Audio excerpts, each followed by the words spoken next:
Hello and happy Friday. What a beautiful day it is. It is chilly out, which we might love, we might hate. I'm kind of in the middle, wearing my long sleeves. But enough about that. This is about you. This is the after party. This is the continuation for the conversation that Coach Shannon and I had this Monday where we spoke about, oh, hello, sir. We spoke about creating boundaries with yourself. And so this was the third episode in our boundary series. And so what we're going to be doing as soon as she hops on is we are going to be recapping the episode and talking a bit about your poll results, what you had to say this week on the topic, and answering your questions. And there she is, the woman of the hour. How are you? Good morning. I'm good. How are you? I am well. I've got my coffee. I am raring to go, as the Me people say. too. What is Me in too. what is in yours? It's just black coffee. Well, I don't Oh, need to prove that because I'll pour it out on my computer and then well, all will be lost. yeah, that's fine. I don't need the evidence of that. I Okay. know. So welcome. I've already explained what we're doing, why we're here. So if you would hmm tell the people what we spoke about, high level Cliff Notes version in our episode this week. Episode 3 of 2 of no, 1 of. Oh my God. I said it was episode. This is episode 2 of this boundary series, I said right? it was 3 before you got here, but I need more of this. And Yes. also, we spoke about 3 yesterday, so my bad. Exactly. I know because I had to go back and check what I had done as well. So, because in my head we were talking about something different. So yeah, so this is the after party that allows us to talk back and forth with you all, and kind of highlight what we discovered about when we create boundaries with ourselves, right? And sort of upholding boundaries with ourselves. And what does that Right. mean? What does that look like? How does that feel?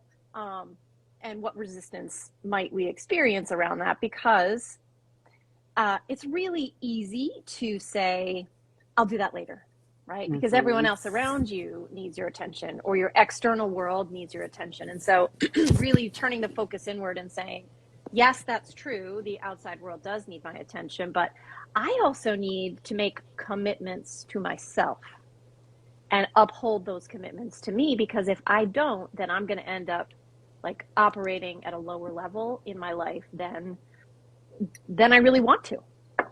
Right. Yeah. Right. And yeah, we touched on a lot of good stuff. And you've already kind of like touched on what someone had mentioned as being one of our questions that we had this week. And yeah, it was like when we are in this position, because first of all, we define what we mean when we're talking about boundaries with ourselves, because it's like, what does that even look like? And Mm-hmm. so we define that more in the episode, but just for like the purposes of here, they are, and we spoke in the initial episode about this, bridges, right? They're Mm-hmm. connectors. And so how we have those with others, we also need to have those with ourselves. And so they are, in a way, like these commitments or these promises that we make to ourselves, Yes. that we will and like we won't do. And so that's like one way that you can kind of look at it Mm-hmm. that can help understand like what we're talking about for all purposes of our conversation today. Yeah. Um, and one of the things that, yeah, like you were just talking about is how it's so much easier for us to just do the thing that we've always done, right? Mm-hmm. And I mean, we can just dive right in. Like that was one of the questions. Um, Most effective ways to motivate upholding boundaries when it's much easier to hit that snooze button. And Yeah. so, what insights do you have for that person, anyone else Mm. who may resonate with that? Yeah. Well, first I want to say you're not alone. A lot of the snooze button was invented for a reason. All of us, pardon me, are sometimes in need of that and tempted by that. So first, that's okay. But second of all, one of the, gosh, it's so hard because some days you are really motivated and committed and ready to go, and other days you're not, because that's the human experience. Some days we're really driven and some days we're really tired. When we are tempted to hit the snooze button, metaphorically speaking, on any commitment we've made, right? The first thing I would say to you is what I always say: get curious. What are you really hitting the snooze button on? Is it the actual task, or is it what the task represents? So is it the project that you just cannot bear to work on because it's tedious? Or is it, I almost did this, or dig deeper, is it that the project is something that you really wanted to do for yourself and it has nothing to do with anyone else, and you are having a hard time doing something for yourself? Oof. Oof. Right? Yeah, I think that, I mean, those are great questions and like great insight. And what you mentioned as well, and this is what we spoke about yesterday, so sneak peek into our next episode. But whenever it comes to, for me, the most effective ways to motivate, I think asking, like you said, like get curious, but is me hitting the snooze button on this me self-protecting and advocating for my own needs? Because I did a post about this a while ago where I was like, sometimes not engaging and just saying like, you know what, yeah, like it's okay, is advocating for your own needs, because you are then safeguarding against your own energy, your own mental health, your own emotional capacity, because you're not going to, when you're run up against this like friction, because typically if we're hitting or breaking boundaries with ourselves, it's likely usually because someone else is involved. So we're not doing the thing with ourselves because we're doing the thing for someone else. And if sometimes doing that thing for someone else means that we're safeguarding our energy, even if it's not the boundary that we want to have with ourselves, then even if you are not upholding that boundary, you are still advocating for your own needs, because you have this, not this micro, we talk about macro and micro perspectives. So you're not looking at this micro incident, you're looking at the bigger picture. You're looking at like, yeah, if I don't enforce this boundary right now, that means that I'm going to have more energy later to actually think about the situation, because I'm not going to be so drained because I did go ahead and, stand up, which created more friction with this person that I'm in this situation with right now that I'm breaking my boundary for. And so I think that that's not necessarily a way to motivate, but a way to like reframe and look at, what the specific situation is. And we have a comment here. Some days we allow our state to get affected. It's a learning process. Yes, some days our state definitely does. Exactly like what Shannon said. Yeah, thank you for that. Yeah, and I wanna piggyback on that a little, Jonna, and it's actually kind of a shout out to pardon me, look ahead to our next boundaries conversation, because what you just described is the process of evolving your boundaries, which, spoiler alert, they can do that. And they can do that based on what it is that you are actually seeking, what you're valuing. So you can say, in this situation, I need to stand up for myself in this specific way. And then over time realize that's actually not working for you. And so you can pull back on that decision and enforce the boundary for yourself in a different way, based on what it is that you need and what's going to make you feel, safe or supported, or whatever it is that you're seeking. Yeah. Yeah. And another thing, whenever it comes to motivating to hold your own boundaries, when it's easier to hit snooze, the more you do something, the easier it gets. And so this is also a situation where, so we're giving you like threefold answer here. This is something where it's important to get in the reps. And we talk about this in Boundaries 101, episode 53. We talk about this in this episode. It's oftentimes something where start small. Like, don't start with these big, grandiose like boundaries. Like, start doing small things for yourself, upholding these small commitments, upholding these small boundaries. If it's something where you set the boundary with yourself, like, you know what, I'm going to leave work at 5 p.m. when usually you are someone who, quitting time is at 5, but you stay until 6. So set yourself up for success. Instead of leaving at, 5, because that's like quitting time, but you usually leave at 6, let's make it 6:45 or 5:45. Let's make it like 5:50. Let's do something that's like, well, what's that going to do? What that is going to do is start building the habit and start showing you and proving to you that you can set this boundary with yourself. And so that's going to help you motivate to uphold that boundary, because you're then going to be able to move it back a little bit more to 5:30, 5:15, and eventually you're going to get to 5, but it's, we're not like trying to jump a Grand Canyon. We're Yes. like, taking a little hop across, Yes. something where you're not going to, break your ankle if you Yeah. fall down the cavern. So those are the things that I have to say. Do you have anything else that you would add for most effective ways to motivate and help boundaries when it's easier to hit snooze? I would just like to echo that everything is a practice. So when we practice and we maybe don't reach the mark, I would I wouldn't take that as a lesson that you're not doing well. I would take that as a lesson that you may need to look at the way you set yourself up and adjust it. And there might be a smaller way to take it down and build into your life and practice that way. There is a lot that we do where we judge ourselves and Mm-hmm. we assess. And part of that is human nature because we need to figure out why it's working and why it isn't so that we can make it work. Mm-hmm. But I would just encourage everyone who's learning to treat this as practice, right? You didn't, like we talked about, I think, you didn't get on the bicycle and ride it the first time you got on. Mm-hmm. You learned how to navigate the situation and make mini adjustments along the way. Right. We Yeah. did talk about that because I talked about me falling in the ditch. Yes. And hi, Joe. Good to see you. So Yes. love those responses. So we have 4. So it's all just R&D. Like it's all Mm-hmm. just practice. Get the reps in, start small, and Mm-hmm. that way, you will build your motivation. And you're not so much motivation, but discipline in doing the Yeah. thing because Yeah. motivation wears off. Discipline is doing the thing even when you don't feel like doing the thing. Yeah. And then getting curious. And Mm-hmm. then, like I said, sometimes recognizing that reframe that sometimes whenever you don't uphold the boundary, it might, or whenever you do hit the snooze button, it might actually be you advocating in a bigger Mm-hmm. way. And so trust yourself to know the difference and to Yeah. make the best decision there. So Yeah. those are what I have to say with that. Shall we just go ahead and go into the next question? We only had 2 this Sure. week, Let's do so it. Yeah. we've already popped in. So, okay. Ways to maintain boundaries despite what others think. Mm. Mm.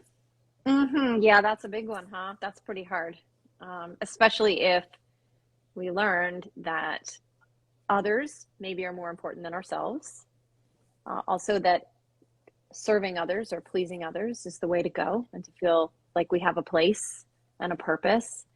And so it can be a really big reframe that has to happen, or a really big shift in your mindset that has to happen to get to a place where you don't care about what other people think, right? That's a big one. But you don't necessarily have to believe that all the time to practice the behavior of the boundary. Yeah. So what do you think about that? I Pardon think me. so. First of all, why do you care? Why do you care? Like, who are these people that you know aren't? Who are these people whose opinions you are concerned about? Like, are these family members? Are these people that you um, are not really like they're in your Mm-hmm. awareness, but like why? Who cares? Like, who cares if those people think something about your Right. boundary or something about you?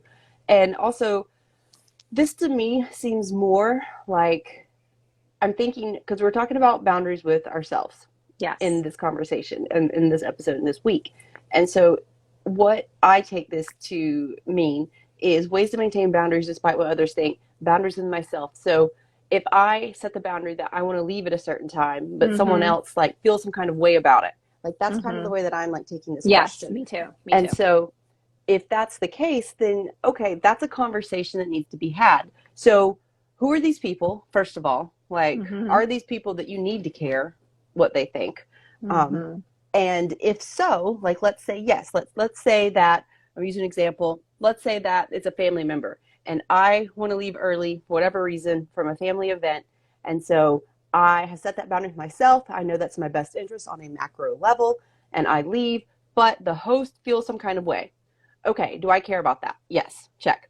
Sure. So then what do I need to do? Well, I need to advocate for my own needs, right? Because that's going to, help me show up better, not only for them, but also for myself. And so in that case, it's a conversation. Like, what is it that I think, like, what is it that they are feeling? Because if we are concerned about what others think, like, first of all, Byron Katie, like, is it true? Like, is what I think they're thinking true? Like, is that, are we on the same page there? So first of all, get clear about what it is that they are thinking.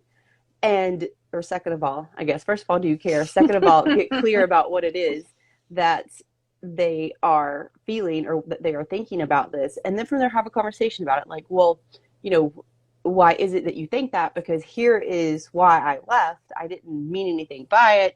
And then start to like approach the conversation that way. So I think that a lot of people, when we talk about having these conversations, it's like, oh, but like, I don't want to make them feel bad. I don't want it to be awkward. And I'm like, the reason it's awkward is because it's unknown. The reason it's uncomfortable is because it's unknown, because most people never told us this shit. Most people never told us, hey, you can have the relationships that you want when you have those uncomfortable conversations that you don't want to have.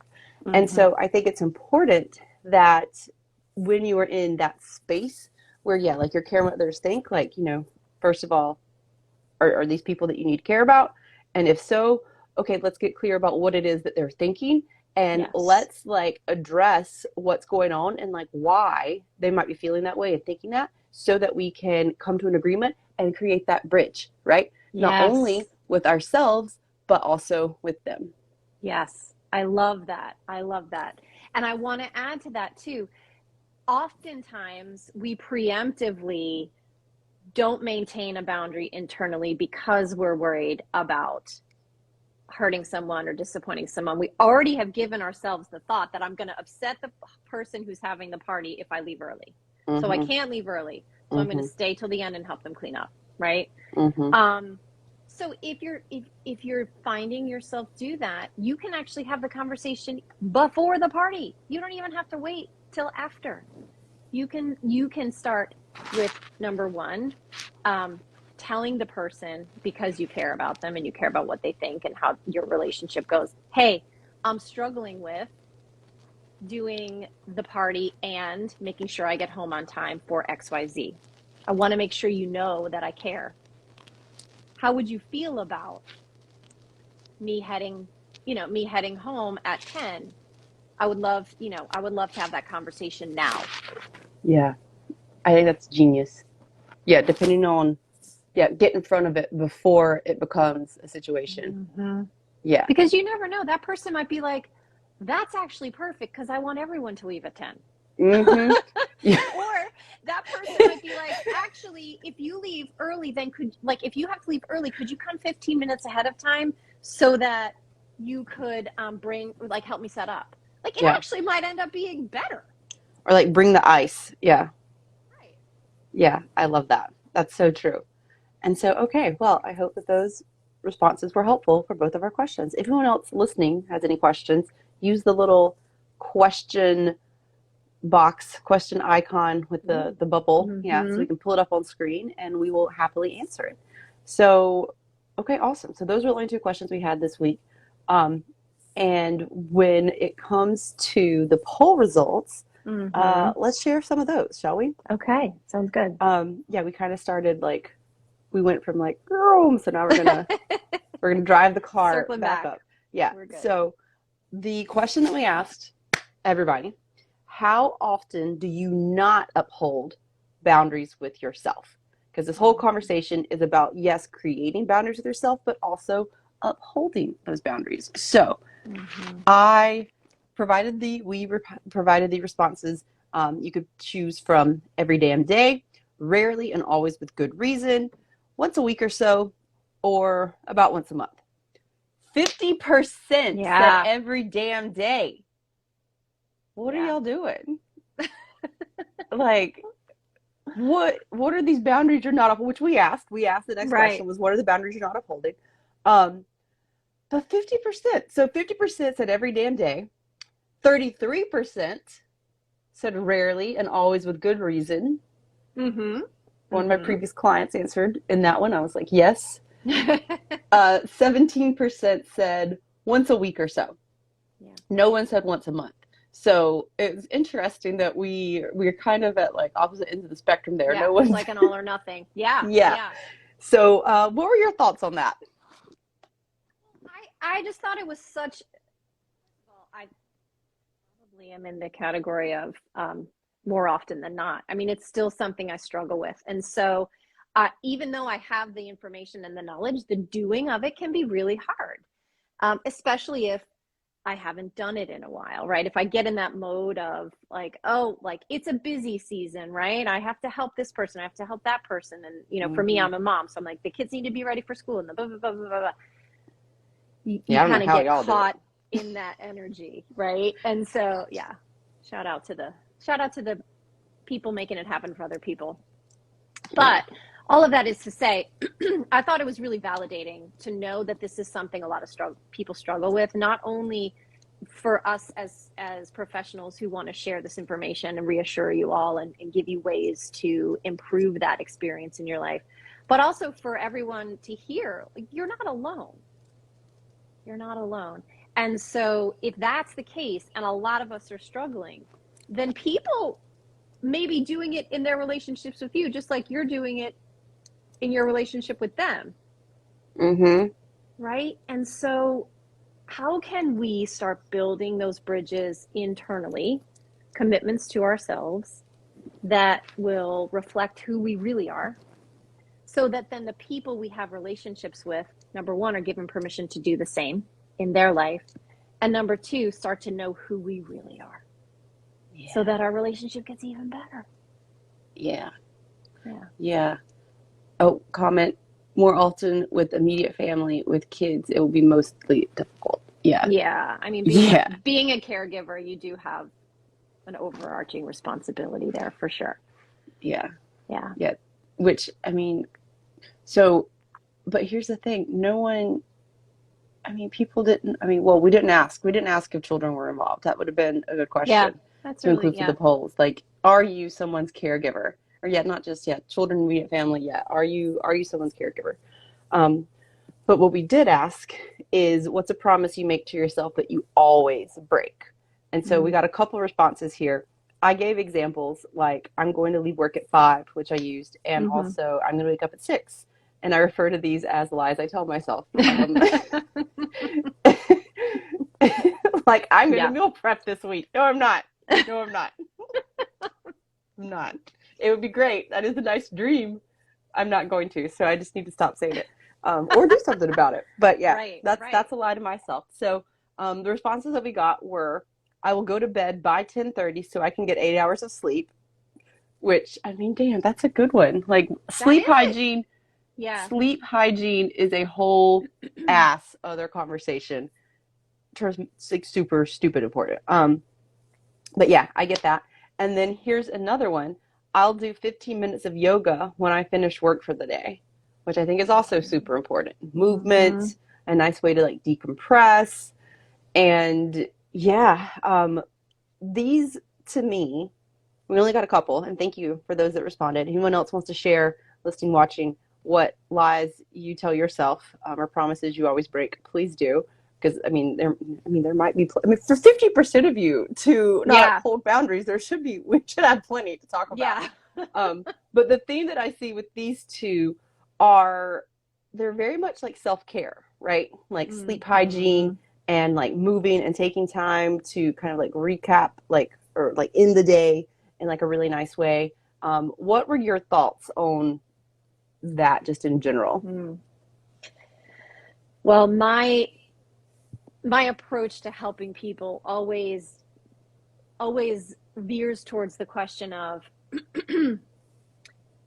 or the belief that our actions are reflective of our beliefs about ourselves. Mm. And so, Which we talked about in the episode. okay, yeah. So if I'm not doing this thing, what is that choice reflecting? Is it reflecting that um, I don't believe I need it, or I don't believe I'm worth it, or I don't believe it's important enough, or whatever it is. So I'm always curious, and maybe that I would offer to all of us as we break promises to ourselves. What's the underlying belief there? Do you believe it's important because someone else said everyone needs to stretch for 15 minutes after work? And so you took that on, but really that's not what works for you. Mm. And so you've got to tap into a deeper belief that you can choose what works for you, and that's enough. Mm-hmm. Or is it something else? That's where my head goes. Mm-hmm. I like that. Yeah. I'm like the sleeper. I need 9 hours. I don't know. It's 8. That sounds nice. that sounds nice. Yeah, I need 8 to function, or 9, excuse me. So for me, I think that like creating new, because these are, I mean, there's so much we could say. We could do a whole conversation on this. Yeah. These are behavioral changes, right? These are things that, we oftentimes apply logical solutions in order to make them work, right? Like I'll set a timer and, I'll just do it when the 15 minutes are up. But it's something where these are things that are ingrained in your behavior. And so it requires a different approach in order to actually, so now I'm giving tips. Now I'm giving tips on how to actually like do the things. Yeah. And so it's something where this would be maybe instead of going to bed at 10:30, like just establishing a consistent bedtime and starting there. Then moving that time back until you get to 10:30 and creating that behavioral change. Instead of 15 minutes when you finish work for the day, just do one. Like just start, like just do like some light stretching. Hello, Tia. So yeah, it's exciting, or excuse me, it's a way that you can start to create a behavioral shift, which will then set you up to actually do these things. Another thing that you can do is create like a dopamine reward system. So you want to relate these things that you want with a positive feeling, with a good emotion. And so, maybe whenever you go to bed, like, I mean, what do you like to do when you go to bed? Do you like cold sheets? Do you like fresh sheets? Like, do you need like a weighted blanket? Like, what are the things that you need to like get you excited about doing that thing that you want to do? Same thing with yoga. Like, what gets you, like, think about how you feel after you do the yoga, right? Like, what are those emotions? Well, I feel accomplished. I feel good. Like, I feel like I stretched. I feel like, I move my body, like, to counteract some of the, ways I was sits over a computer all day. If they have a computer job. I don't know what kind of a job this person has, but those are the things that you can start to do in order to create that motivation and that discipline to actually build that habit and make that behavioral change, so that this becomes just part of who you are and not this goal that you have to do. And I can give that advice to myself when it comes to meal prepping. But that's a story for another day. So yeah, those are great practical tips, practical application. And I think that, just as a sidebar, this is what you're really good at, Jana, is you take this personal experience and you apply proven ways to actually shift. Like it's partly the belief system, and it's also partly the action, and we can do that at the same time. So as you're back the expectation and you're breaking it into a smaller habit and you're adding in a reward system, you're also retraining your brain to believe that, number one, this is possible, and number two, it feels good, and number three, you're worth it. So just a little kudos to you for the way you take that and you help people see it. Thank you. I received that. The circle of life came up whenever I wanted to sing that for you. Because it all goes like hand in hand. And so, I hope that those tips help not only these two people, but like anyone who might be wanting to create a behavioral change, but keeps applying these practical things, these logical solutions that in theory, it's like, of course that would make sense and that would do it. But in reality, it's not the thing, it's your belief about the thing and like what you have always done and your ability to do something else. And so there's a lot that goes into that, but start small, set yourself up for success. So we also asked, when I break a promise with myself, I feel blank, fill in the blank. And so for this one, the responses that we offered were sad, disappointed, annoyed, detached, I don't give an F, and then angry. So 38% said sad, disappointed. We had 25 for the next two. So 25 people, or 25%, felt both annoyed, and 25% of people felt detached, like they just don't care. 12% of people felt angry. So, were those surprising to you? Can you, unfortunately, did you hear me did I drop off at all? It like blurred. Okay. I'm sorry about that. So can you just repeat what the top one was? 38% sad, disappointed. Yeah. I identified with that. And I also identified with angry, because I think when I disappoint myself or anyone else, then I ultimately internally get angry with myself that I did that. Because that's not the person I want to be. I want to be the person who, and I live my life trying to be the person who lives with integrity, right? And does things that they say they will do. Responsible, right. Reliable. Those are some of my values I live by.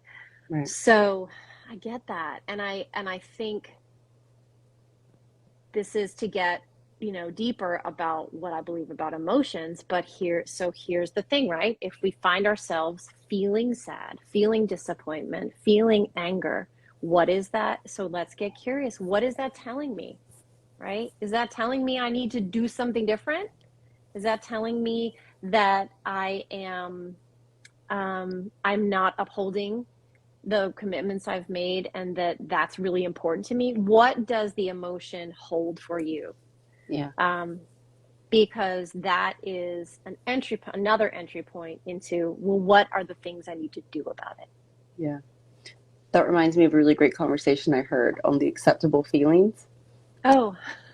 Where who'd you have that conversation with? This awesome therapeutic coach. And it was, it was, I mean, I don't remember what number it was, honestly, but we spoke about that exact thing. Like, whenever you feel these feelings, I'll link it in the description. I'll shout it out there so that y'all can see what it is. But whenever you feel these feelings, there's something underneath. Like, if you think about like the feelings iceberg. And so, like these feelings are all valid. They all make sense, and they are all true. That's what you're feeling. That's your experience. And also at the same time, there's, probably something else. There's almost always something else underneath that. And this all made sense to me. I usually go with, personally, detached, just because I'm like, self-awareness is a blessing and a bitch. And I'm like, I don't want it. Like, Josh and I had a conversation about this, where we're like, these self-care, self-help, personal development takes a lot of work.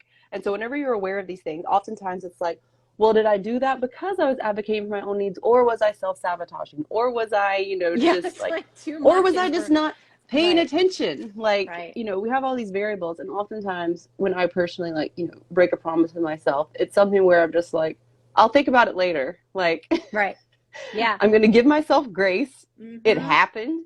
I'm very good at putting on the researcher hat, where I'm just kind of like, I'll just look at this later. Like, it's not that I don't care, but it is that I'm non-attached, would be a better way of saying it. That's a great way of saying it, because I think some people might think detached means avoiding the feeling, or avoiding the internal response of like, oh shit, I didn't do that thing. But you're saying, I'm non-attached to the fact that I didn't do the thing, because I know ultimately I'll go back and I'll look at it and I'll figure it out. Yeah. It's all just R&D. And so, the detached is what I wanted to know if people felt. But I would say my personal, it's more in alignment with the detached. But it is I would best describe it as, non-attached, because, exactly like what you said. Like, I care, at the same time, I'm like, not right now. Like, and that's oftentimes. Okay. This is the other thing I just want to say too, though. Like, I think all of us, when there's a poll and there's answers, I just want to make sure, like, whatever you answered is okay. It's authentic to you, And that means it has information for you.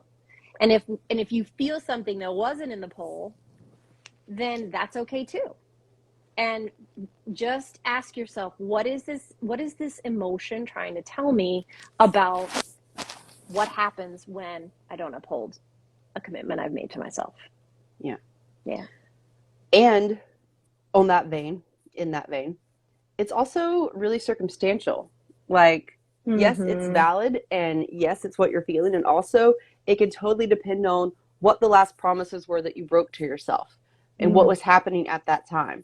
Like, it's very much something that changes and shifts, which is part of, this human experience thing. Yeah. And just a testament to us all being multifaceted. So, yeah, I think that that's a very good point to note. And so thank you for doing that. And also, it's so interesting because I might feel, because I'm thinking if I like answered this and I had just broken a promise to myself, or I didn't meal prep again. So that's something where I'm like non-attached to. I'm like, yep, that'd be great if I could do it. Like, not if I could do it, but that'd be great if I did it. Yeah. But at the same time, like, I got other shit going on right now. So that's not really a priority. Give myself grace. Like, we'll come back to that. Very non-attached. Like, yes, it happened again.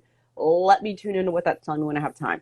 But if it's a promise where I was like, I'm going to, let's say, go to bed because I know I show up after my 9 hours of sleep, then it's something where I might be like pissed. Like, why did I do this to myself and to like everyone else? Because I show up better when I have slept. And so I think it just depends on what the most recent promise was that you broke whenever you were in this, whenever you're answering, whenever you're tapping through, because that's also something that could have very much been, like our guest said, it depends on your state. It depends on like what state you're in at the time when you answer that. So yeah. Good point. Those are my thoughts on that. Let's share some shit that others said they wish someone had told them about creating and upholding boundaries with yourself, shall we? Yes. So first of all, that it's very possible. Yeah. Which we love. Yeah. I think that, a lot of people don't believe it. Like, especially I think for our caregivers, they're like, no, like, I can't right now. Like, Yeah. And so, it's not necessarily that you can. It's like, how can you make it like work for you and like others involved? Which this is about yourself, but like we spoke, when you are caring for someone else, like they are also, it's kind of like a package deal. Right. Yeah. I mean, you have to make choices and you have to be okay with the pivots that happen within those choices based on the situation you find yourself. But the good news is, even in a very stressful or very high responsibility situation, there are the smallest of opportunities to tune back into yourself and value yourself. Because ultimately what we're talking about in terms of creating boundaries internally is not necessarily like, I will go to bed by 10. It's not all about, I will go to bed by 10 and I will, make sure I hydrate and I will I will save money and I will, it's also about a fundamental commitment to just putting yourself on the list. Put yourself on the list. There's a list, I know we all have it, of the things we have to do and the people we have to or want to be in relationship with and as a caregiver take care of. And at the same time, where are you? Because you are a person you have a relationship with too. Yeah. I love that. Yeah. Okay, cool. Another comment that we got, some shit that someone told them about creating upholding boundaries with themselves. Only you can hold yourself accountable when you break a promise to yourself. I thought that was interesting because I agree. And then I also thought, like, I've had experiences where I've said, so excited for this. I've had experiences where I've said to myself, I want to get to bed by, let's just use the example, I want to get to bed by 10. And I've enlisted the help of some other people in my house. And I've said, hey, if I'm not up in bed by 10, will you call me out on that? Because I'm going to wiggle on it. I'm going to get slippery on it. And would you be willing to do that? And that has helped. So so we can enlist help and support, but ultimately, yes, the buck does stop here. Mm-hmm. Tell Mm-hmm. me your thoughts. I appreciate that 1000%. Only you can hold yourself accountable when you break a promise to yourself. I took this to mean that, like, you're the only one that's going to give a shit at the end of the day, kind of a thing. Mm-hmm. And so Yeah. in that regard, I'm like, yes and no. Because oftentimes, like, I know, and I'll say it, Stephen would be fine with this. So Stephen's like, I feel that I'm more invested in my client's success than they are in their own. Mm-hmm. Like, oftentimes. And I'm like, I Mm-hmm. feel that because we see the potential, we see the possibility. And Mm-hmm. so personally, when it comes to community, I think that I totally get what, yeah, only you can hold yourself accountable when you break a promise to yourself. And also at the same time, like you said, it's like sometimes we need others to see the potential in us because we can't see it ourselves. Yes. And so with that, I think that, yeah, like you can hold yourself accountable, but like others can as well. Exactly like what you said. Like others can also be like, hey, you did this thing again. Let's talk about it. And it doesn't have to be a coach. It can be like a friend. It can be like a loved one. Which, I mean, I would assume your friends are your loved ones, but you know what I'm saying? Mm-hmm. And so I think that oftentimes, yeah, that can be very beneficial because, yeah, like we need that. Like that's why we need community. Like oftentimes, like I can only see what I can see, Right. but you can see a lot more. Like I can't see what's on my back. You can. Right. Right. So, yeah. Yeah. And so just because it's a boundary for yourself and internally doesn't mean you can't share that with someone else, let them know what's going on. Another example of that is when I was saying before the party, you reach out to the friend who's hosting and you say, hey, this is what's going on for me, right? Is that okay? Talk to me about how that impacts you because I care. Those are ways in which you're still creating that internal commitment, but you're allowing your community to help you with it. Because it's not that they're going to be chasing you around, but Right. they can be part of the fabric of what's going on. I love that. Yeah. Yeah. Okay, cool.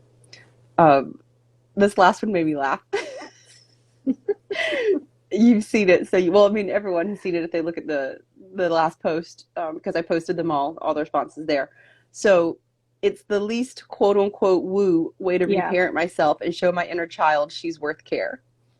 I laughed love at that. Yeah, I laughed at that because I talk about the woo so much because I'm like, ugh, like it kind of grinds my gears. I'm like, I'm not knocking it, and at the same time, I'm like, it requires more than a vision board and saying some sentences, like, and hoping for the best, and like, it requires so much more. And I feel that a lot of people really get, disappointed and frustrated and really disheartened because they're like, they want to believe in this. Well, Abigail and I did a whole ass conversation.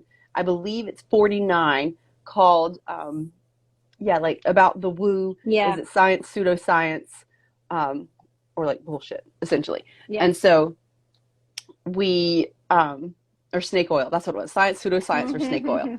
And so, yeah, I love that they recognize that boundaries with themselves are, a really logical way to approach this whole reparenting process, which we've all heard about at this point, right? Like we've all heard about reparenting your inner child.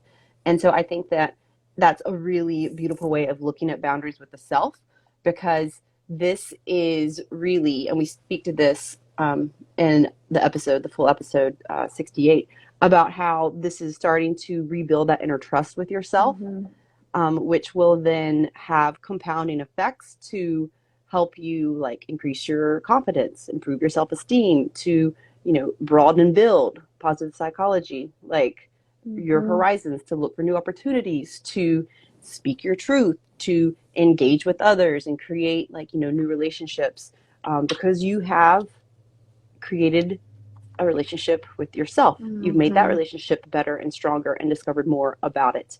And so, that's like a big, that's again taking it to that macro look with this micro approach. Yes. So Yes.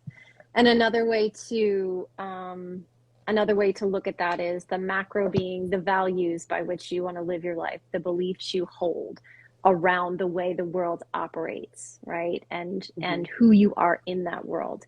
And then taking it down into how do I live by those beliefs and values? What are the ways I show that and enact that in the world? Yeah.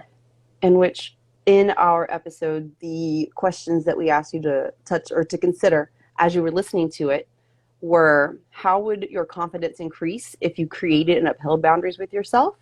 And how would that impact every other relationship that you have? And so what we just shared, I feel, can give you some insight into that. And so if you haven't yet listened to the episode, I encourage you to do so if anything that we've said today has like resonated with you. Yeah. And to the questions that I just mentioned, how would your confidence increase if you created and upheld boundaries with yourself? And how would that impact every other relationship you have? We asked both of those in the beginning, in the intro, so that you can listen to those again there. But just kind of keep that in mind as you listen to the episode and take what, we offer there. And just even right now, if you don't listen to the episode, if you're hearing this question for a reason, those questions. And so, just consider what that would look like for you, how that would feel. And if that piques your curiosity, then go ahead and tune in and listen to our episode. Watch this back where we talk about like the recap and, get more. So we planted the seeds just now, right? The seeds are planted. So now you got to water them. So like be thinking about it. Like while it's in the soil. And then if you want to get some water, listen to our episode, get some sun, listen to the Afterparty and see what grows. I love that. Thank you. My little garden metaphor. So let's do some rapid-ish fire questions. Okay. About you. Okay. I'm ready. These are all about self-discovery. Are you? Okay. So you said you're ready. Okay. Number 1. We'll see. Should I drink some coffee? All right, I'm ready. I mean, I think the answer to that is always yes. The lie I tell myself is I'm going to quit coffee when I grow up. So, I know, me too. It's so good. It is. God, it's so good. Okay. Anyway, I think I'm addicted. That's a belief. Anyway, we can hypnosis me to get that out of my subconscious. So what is something you discovered about yourself that surprised you? Ooh, what is something I discovered about myself that surprised me? Oh, Jonna. Do it again. I don't know. That's a really good question. Do you mean in relation to when we're doing this conversation or just in general in life? Just in general in life. I maybe over time, I would say, because growing up I identify as kind of like more of a tomboy type personality. I don't know if that's the right term, but like I was very rough and tumble as a kid, didn't like to wear, dresses. I was always trying to be less feminine and girly. And in the last like 5 years, I've surprised myself and I am more girly than I thought I was. As I've gotten to know myself, I am definitely more girly. Like I have my nails. I was going to say your nails are done. Yes, they are. It's been an interesting journey. It's a piece of me, right? It's a piece of me I didn't know was there. Yeah. We love that. Okay, cool. Thank you for sharing. Sure. Question number 2.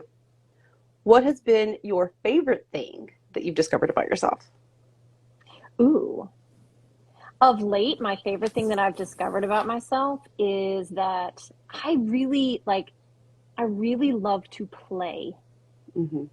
Whether it's goofing off with my family and being silly, or it's getting like, I am now rediscovering my love for tennis and getting out on the court and just really playing and being a boss. Moving and that I am really, not just that I like to play, but that being playful is, and being open to being playful is something that makes me feel alive and actually spreads to the other people I'm playing with. And it just makes for a really fun experience. Well, we love that. Yeah. We love that. Okay, cool. What is what is a thing that you learned later than you would have liked to? Oh. Ooh, so many things. I would say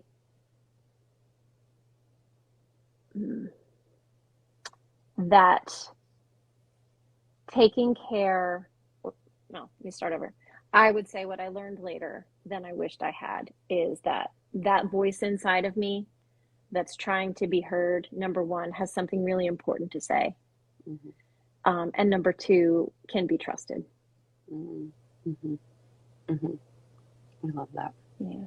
All right, are you ready for this one? Yep. In one word or sound effect, describe your self-discovery journey. Oh, gosh. I mean, that could have been the answer. Been a journey for sure. So maybe oh gosh is the answer.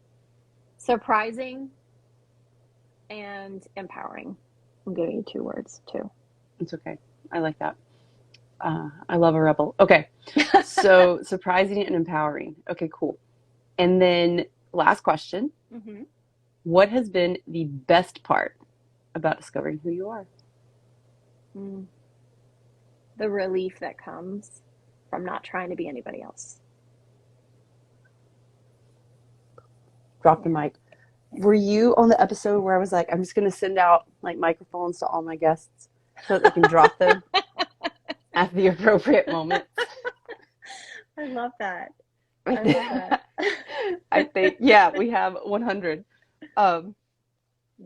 Yeah, so totally. Okay, cool. All right, Good ma'am. questions, Johnny. You got Thank my you. You got my Thank juices you. flowing now. Those came out of the old noodle. Thank you. Noodle. I would Thank you. encourage I would encourage anyone who's listening to pause and consider what those questions are for themselves too, because those were really reassuring and interesting and thought-provoking for me. So thank you for that. Yeah. You're welcome. We got one more round. I'm going to ask Najwa the same next week. So Awesome. yeah, those are the questions all month. But glad that they were helpful. And yeah, I can, if anyone wants, let me know and I can put them in the description so that, yeah, everyone can ask. So yeah, thank you for that. All right, man, where can they find you? What do you have going on? Well, you can find me here on Instagram at power.place.purpose. Go to my link in bio. I just updated it for you all so you could see that there are some ways to get some free resources from me. There's a free call that you can book with me just to talk about what's going on and see if we might work together. But also, there is a new updated version of my self-love journal. It's 4 steps to get there. It's a free resource, about 20 pages long, of thoughts and readings and questions you can ask yourself to get to know yourself better so that you can then get to love yourself eventually and accept yourself and walk through the world with that strength. So check that out. You can click on the link and it'll direct you where you need to go to get it. What about you? That. Thank you for sharing. I love that. And I love that you said eventually, because I think a lot of people hear like self-love and they're like, God damn it, why don't I love myself yet? But like you said, it's a journey. I speak about, you don't go from not really even knowing who you are to all of a sudden like love it. I mean, you can, but typically what happens is you got to go through like some uncomfortable parts, and actually start to accept. First of all, you have to figure out like who am I? Yeah. And then you got to accept that person. And then you gotta love that person. Doesn't mean you always have to necessarily like them. That's a cool bonus. Right. But it is important that you eventually do, like you said, love them. Yeah. And I love that is, you're offering, especially since we're talking about self-discovery all month long.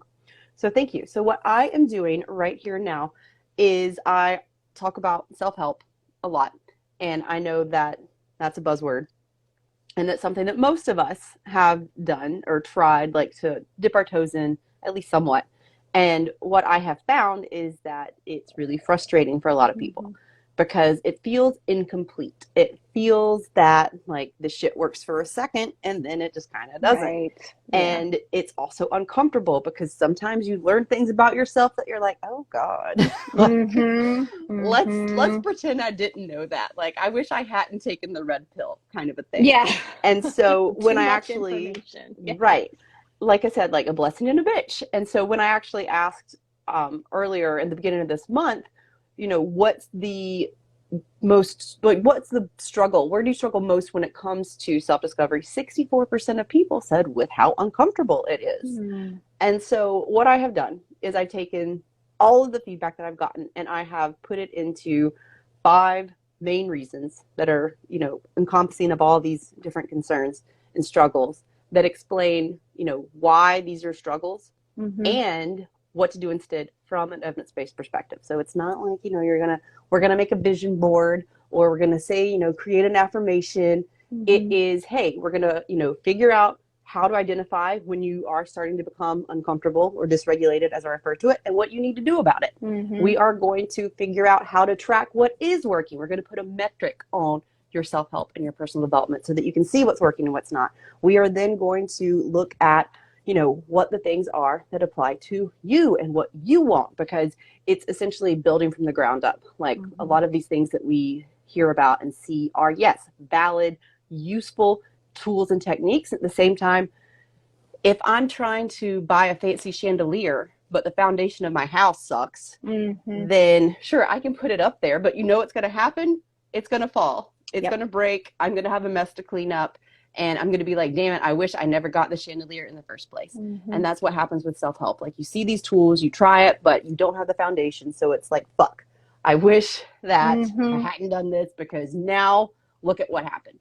And so to prevent that, that's what I teach everyone. I create a system and, that helps you actually build from the ground up based on what works for you, not what worked for some guru or anyone else other than yourself. So it's essentially a framework that I teach. And I'm actually going to be offering that training live for free because I'm going to be recording this later on so that you'll be able to watch it, the recorded version. However, this is like a reinvented training that I've done because I've already got one currently, but I'm going to be teaching it live starting on Monday.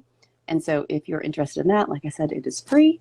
And we start at 9 a.m. I'm going to be training live. I'm going to be teaching everything in the group. So I will be available to help you as, you have questions and they come up, and you're going to be doing it with other people. So really, this is the best time because, like we've spoken about, part of you and learning about who you are also means having community. Maslow's hierarchy of needs, you actually need that.